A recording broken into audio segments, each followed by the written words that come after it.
This is part three of a long interview with one of Armen's Georgetown professors. It was our very first interview on this channel. This is part three. If you haven't watched part one or part two, go watch those. You can watch this and then go back. It doesn't matter. But very compelling stuff. I was riveted, and maybe you will be too. So to round out our conversation, Professor, I thought I would ask you perhaps three real quick questions. One is, I thought maybe you can tell us where exactly the the croissant comes from, and its connection to the Ottoman Empire. And perhaps you can also tell me or tell us what you told me many months ago when I was telling you first about this project, about your trips to Omar Khayyam restaurant in San Francisco, because you may quite possibly have met our protagonist in our story in real life. And finally, maybe you can also tell us about your current book project. Okay, you want me to start with the croissant first? Yes, back to the topic of food. My mouth is watering. Well, contrary to popular belief, the croissant was not invented by the French. It was invented by the Viennese. Of course. It comes from the siege of Vienna in 1683. Against the Ottomans. Against the Ottomans, right. During the siege, the bakers in the city got up the earliest, which is traditional, of course, for bakers, so they could produce the bread and have it ready in the morning. And the kitchens, the ovens for the bakers, were in the deep basements of the city.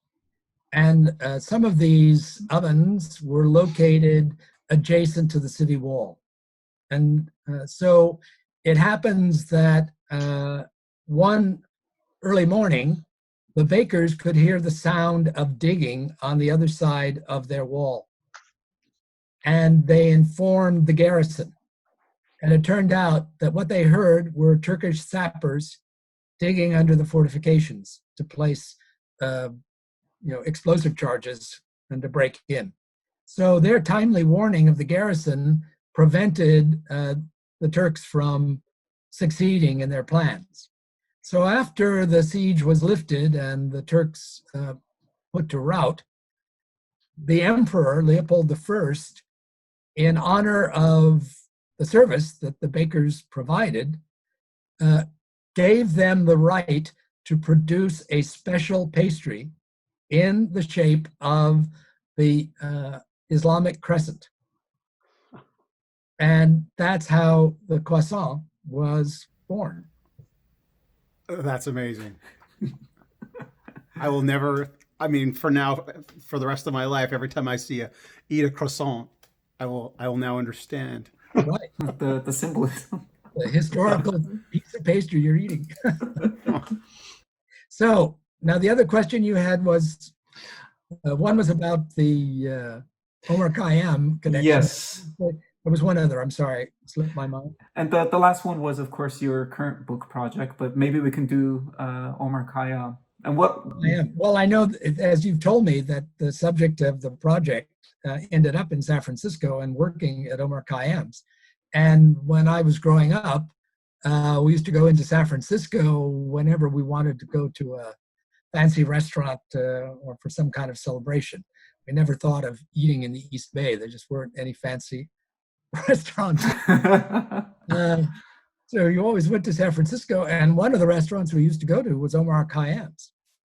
And I remember that very well. And you told me that he worked at the front desk, right? He was he was the cashier or maitre d'? So just to give our viewers a little bit of background, Omar Khayyam was a restaurant in San Francisco, which was owned and operated by George Mardikian, who was an Armenian who had escaped the massacres in the 1915, if I'm not mistaken, if he did not come earlier, and had, this restaurant had become this very bustling place, and he hired Soghomon Tehlirian as a bookkeeper who I believe worked on the second floor of the restaurant. And perhaps you can also tell us just what made this restaurant so special, because it was a hotspot during your time too, right? Well, it was basically the only sort of high-class restaurant that provided what people in those days just called Middle Eastern food.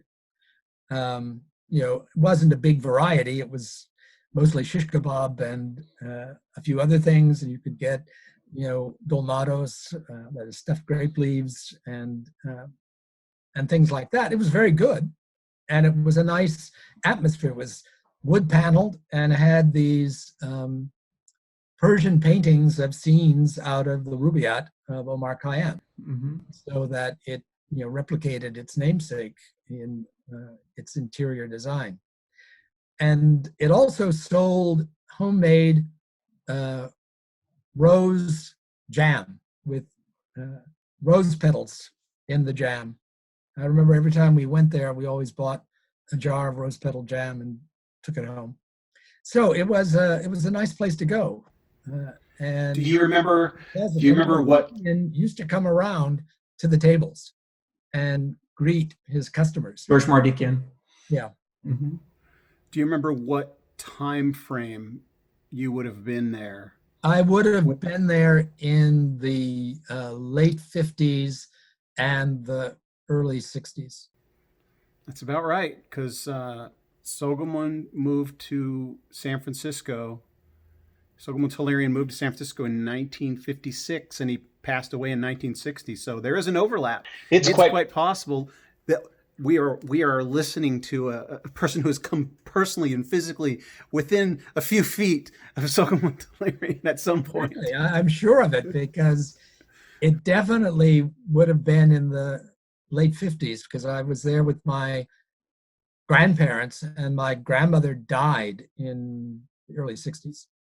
So there's no question. All right. Well, you don't have to answer this, but how old were you? Oh, geez. Let me think.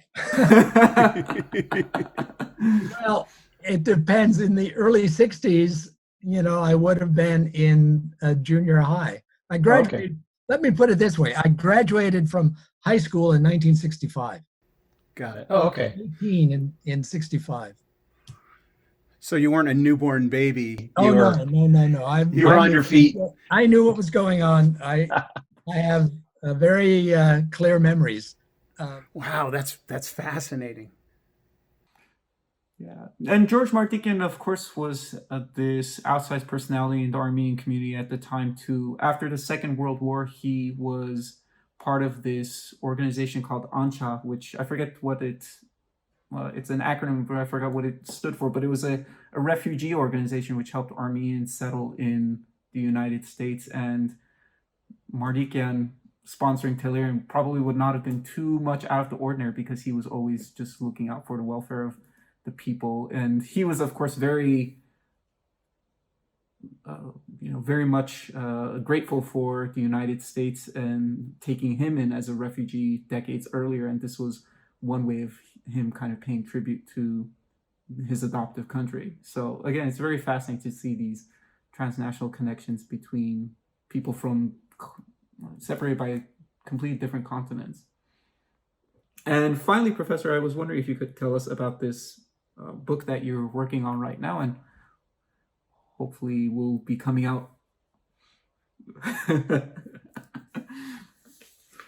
This is a history of Austria from Roman times up to 1867. And it's to emphasize the decisive role of monarchy and the dynasty, and its connection to the modernity process linked to all these principles of the Enlightenment and the rule of law that I talked about earlier. So we got a bit of a preview here in our podcast of this, That's right. the book that you're working on. Nice. Yeah. And so it's all kind of fresh in your mind.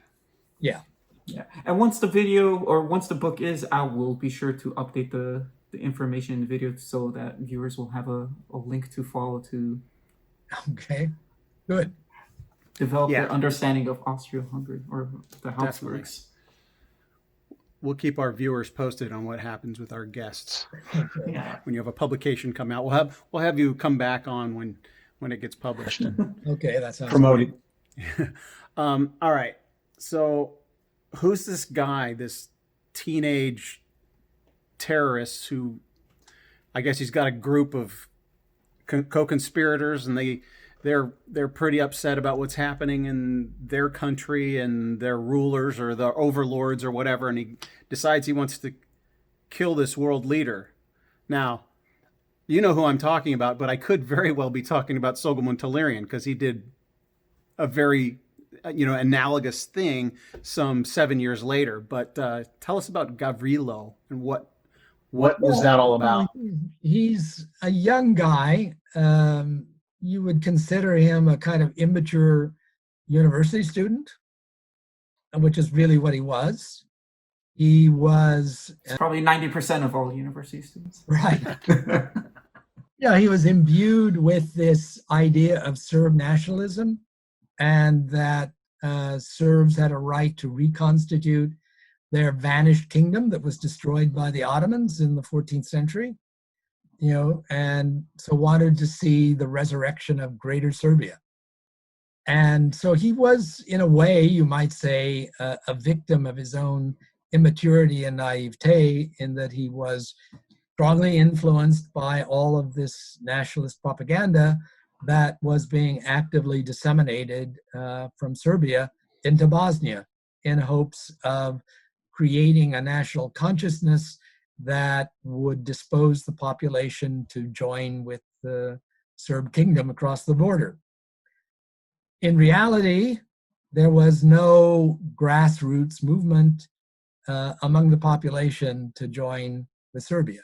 It's limited to a small group of, educated nationalist idealists, you might say, Mm-hmm. who wanted to see that happen.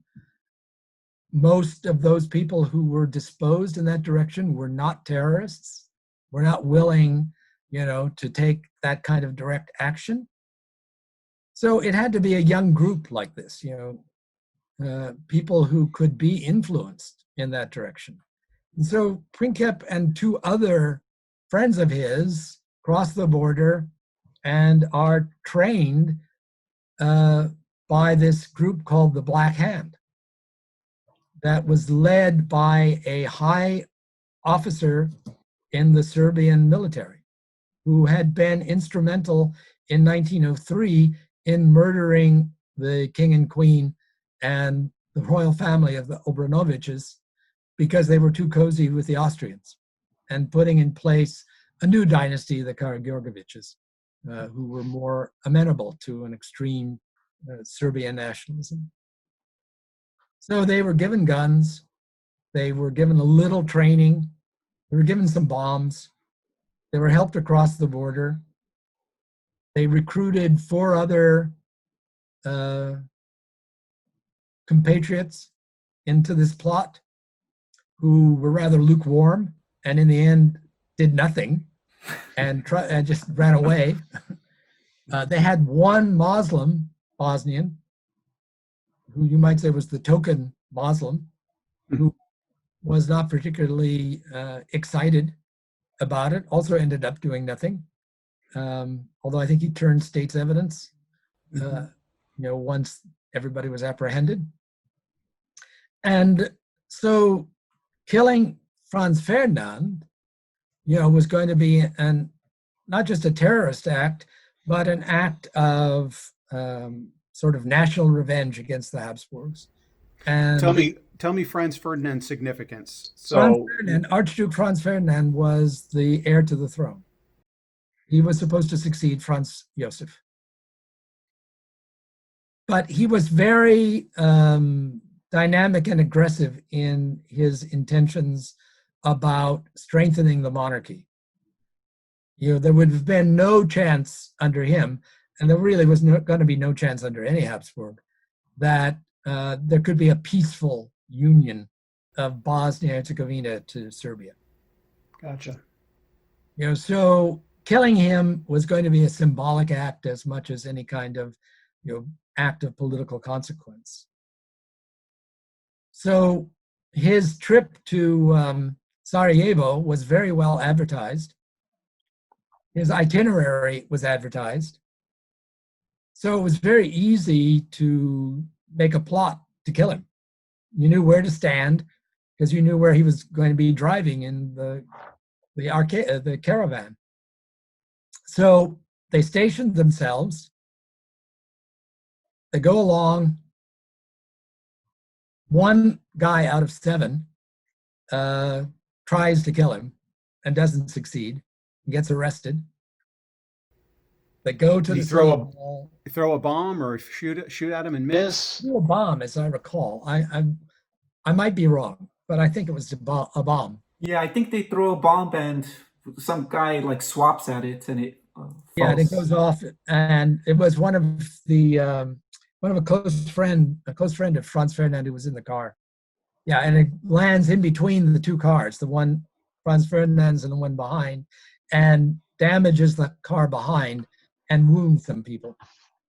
So then they go back after, I guess it was lunch and a reception at the city hall, and they change the route to one that's more direct, where they could go fast.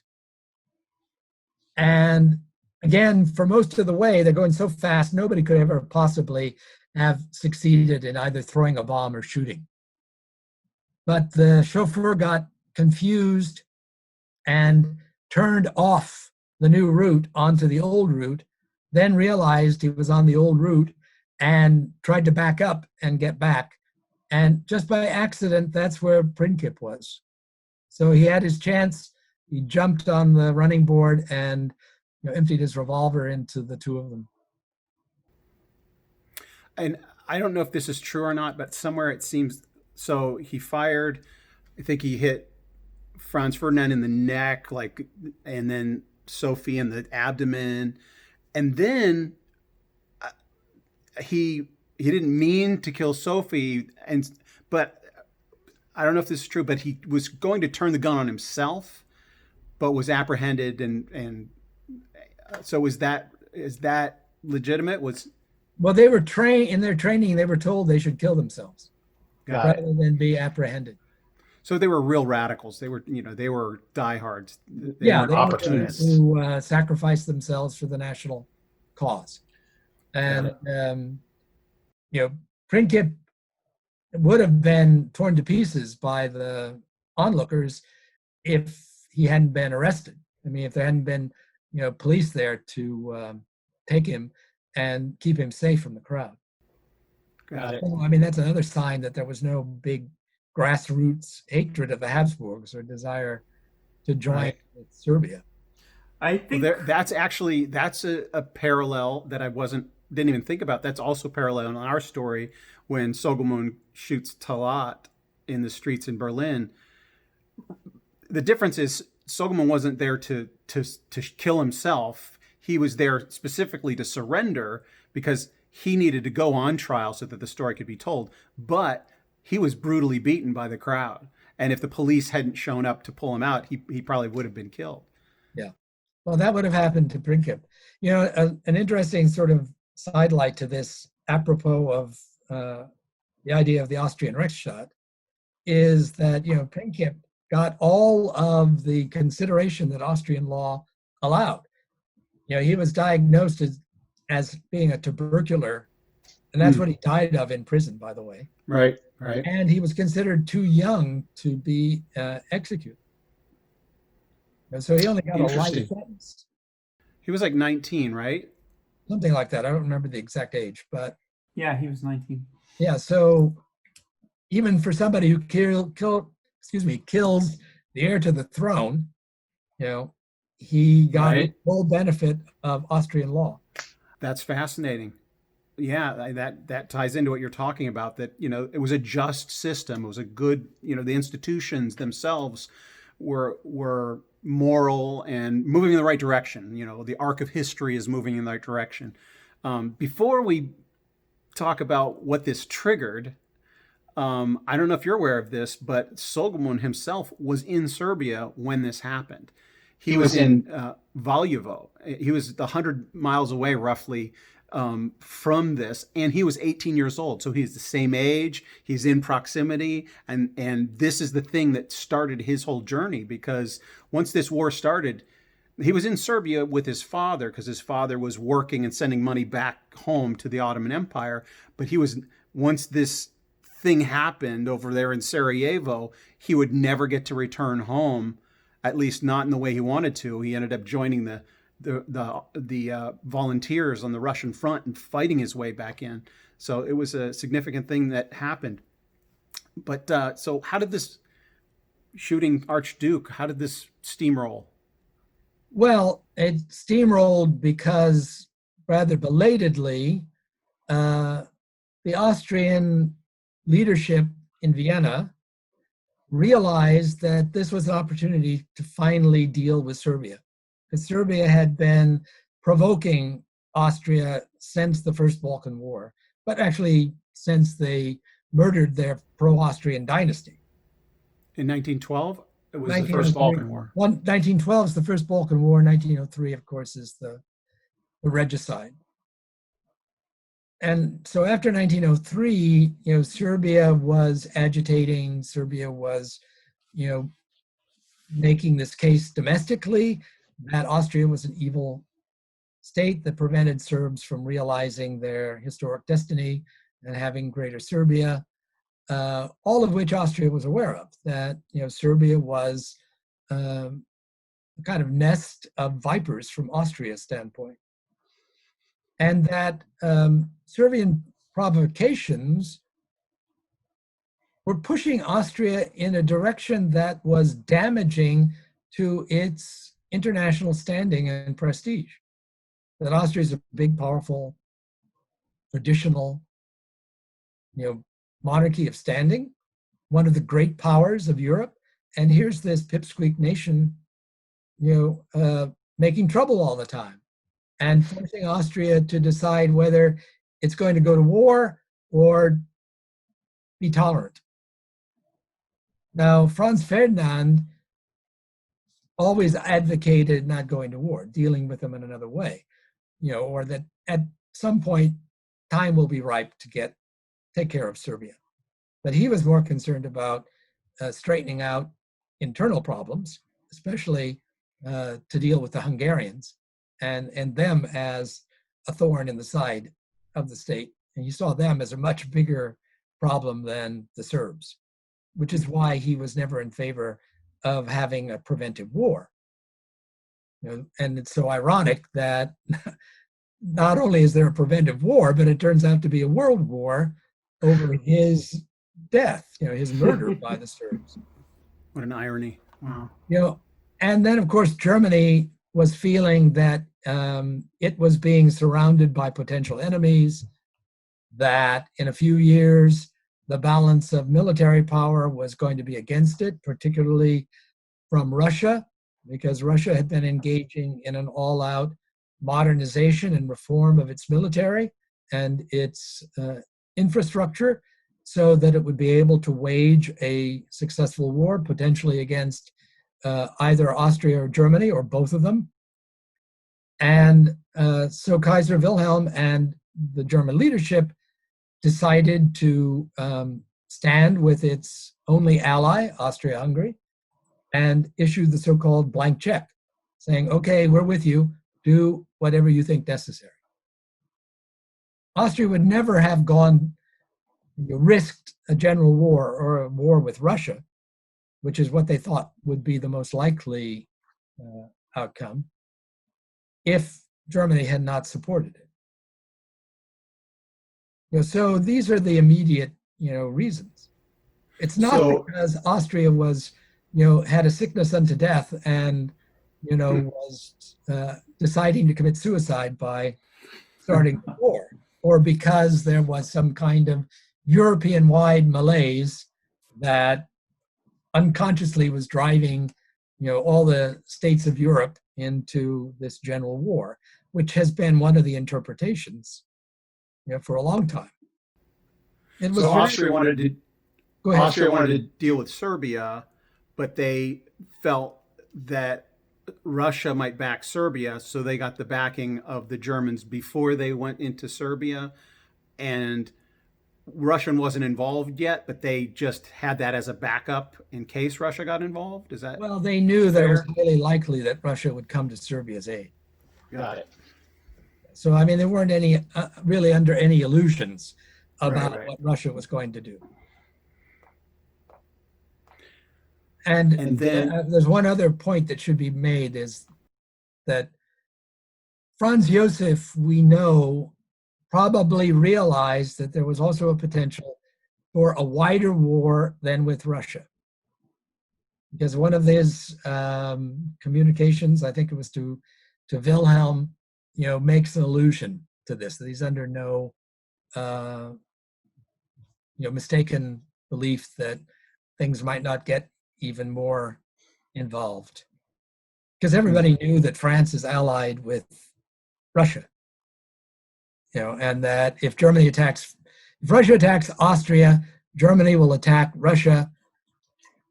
Germany attacks Russia, France attacks Germany in support of Russia. And then, of course, there's the likelihood that England will come in on the side of France, which, of course, is what happens. So people... I'm sorry, go ahead. Go ahead. Well, I was just going to say, people were aware of the connections and what those connections had a potential of developing. They were well aware of what might happen, but they considered it like maybe the probabilities were worth whatever action they took.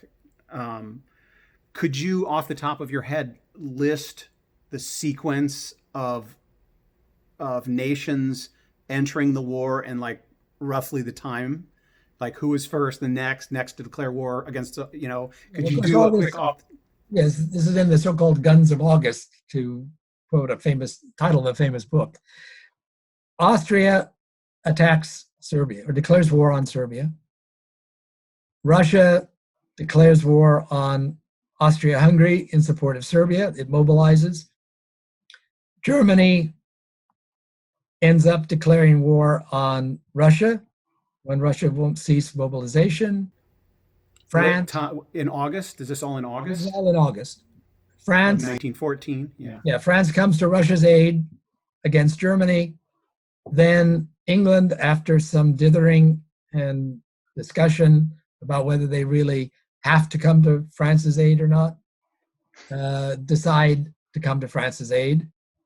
And Germany, of course, had by that time violated Belgian neutrality, which was the ostensible trigger for Britain entering the war to defend the international agreement of Belgian neutrality.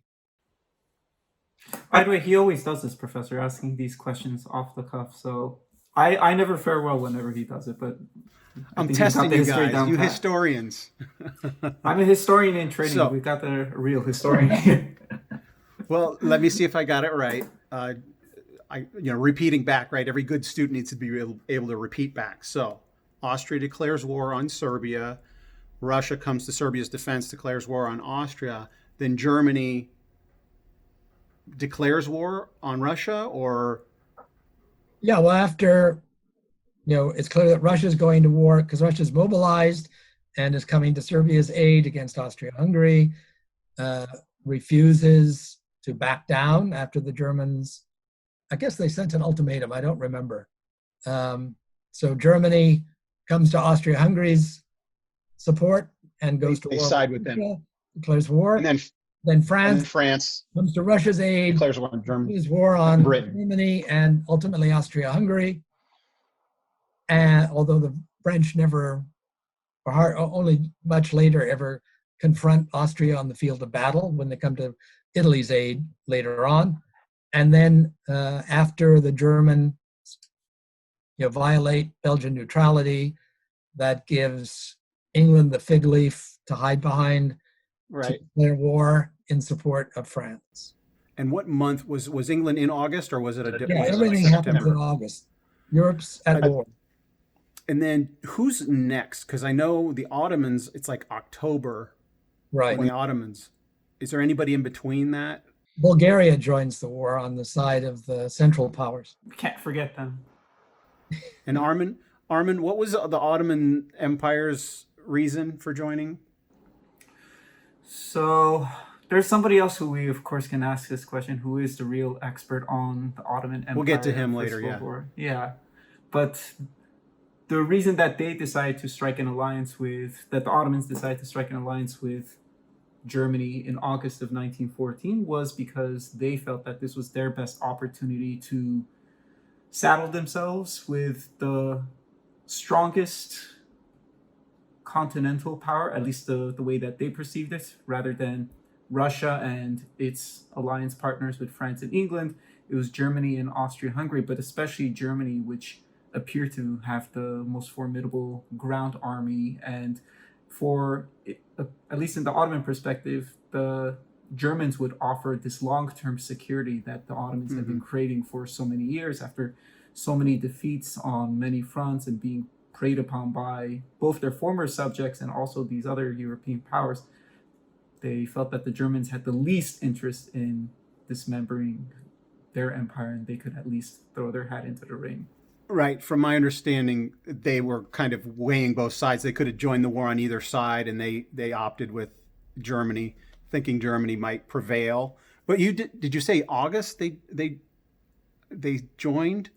August 2nd, 1914 is when they strike their agreement with the Germans. Was that a behind the scenes agreement, or was that a public declaration of solidarity?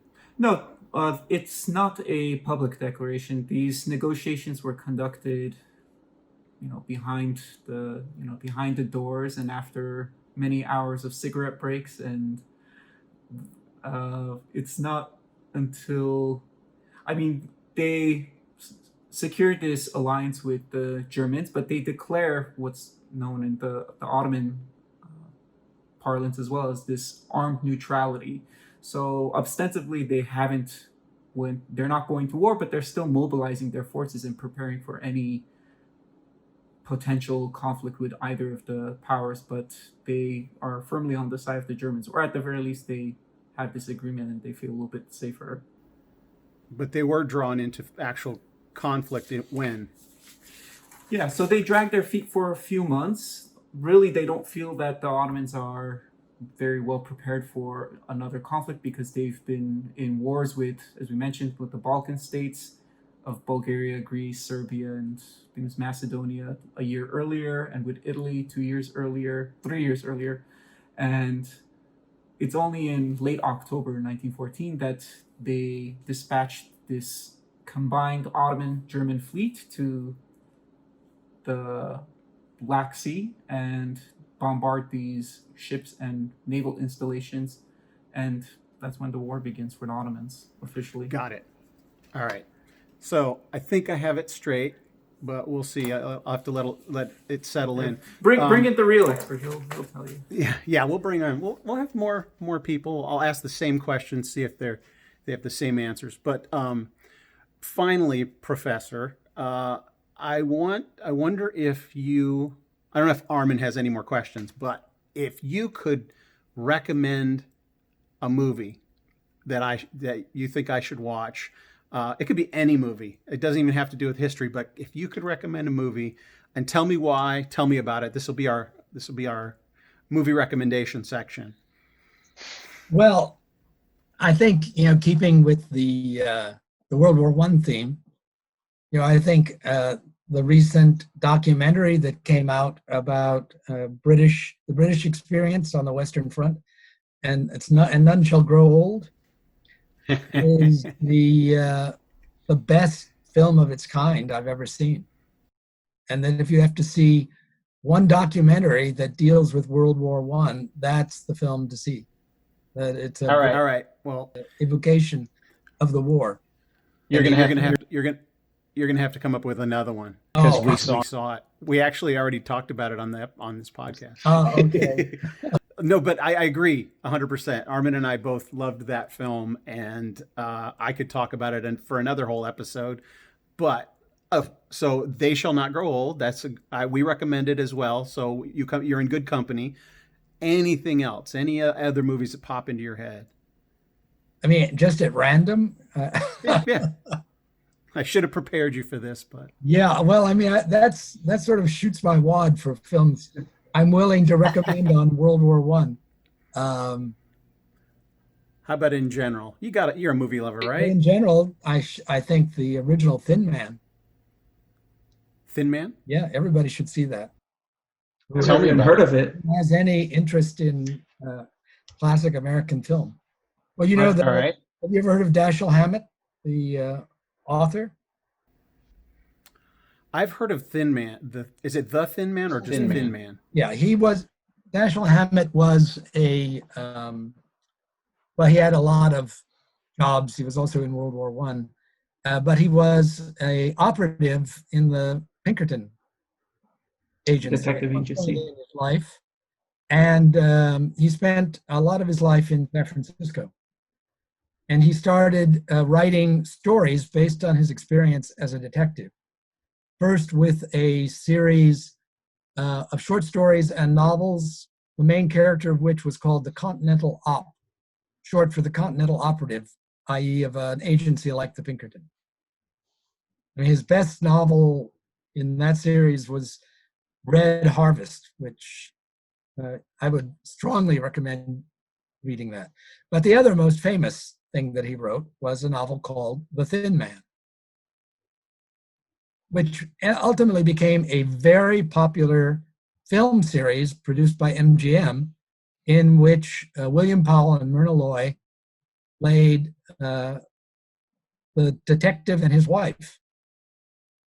And Nick Charles is the detective, and he's very suave. He drinks a lot, but he's a superb detective. Okay.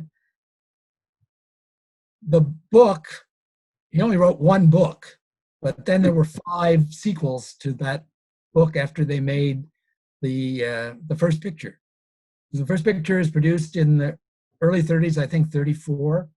So it has a lot of Art Deco atmosphere and the atmosphere of Hollywood films in that period. It's very true to the book.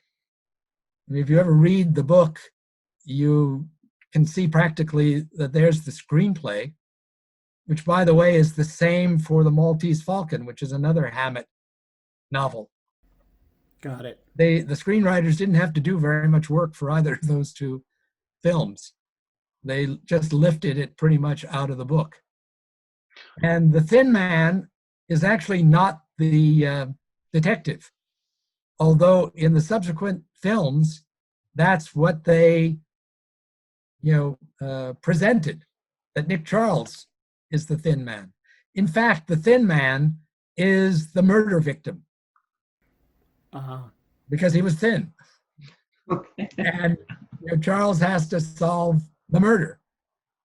But what happened to the Thin Man, who in the book and in the movie is initially thought himself to be a murderer and that he's in hiding. And turns out that, in fact, he's the victim and somebody else killed him and a few other people along the way. But I would strongly recommend that. That is a classic film. And to me, that's as important to see as the Maltese Falcon or Casablanca, for that matter. This is good. Thank you, because one of the things that when Armen and I are critiquing films, some of the things that drive me nuts are straying from the facts. When we're talking about historical features, and Hollywood has a tendency, to embellish or to, the line is, don't let the truth get in the way of a good story, Right. But when you said that the screenwriters for the film version of the novel stuck close to the novel, that I'm glad to hear that. It's difficult to do often, but if they were able to do it, that actually piques my interest all the more. Now I want to read the book and the movie, so see the movie. Thank you, Professor. Thank you for taking so much time with us. Oh, you're very welcome. Thank you very much, Professor. Okay, anytime. Can you send me an email with the information about how I can watch this? Of course. Yeah, Armin, send him a link to all the episodes or to the it's a YouTube channel, and there's a bunch of different videos on there. But as far as the podcast, this will be out in a couple weeks, but you can watch a couple of the other episodes before then if you want. Like, that's good. Okay, gentlemen, thank you very much. That's a wrap. Thank you. Okay. Bye-bye. Bye, Professor. Bye, Professor.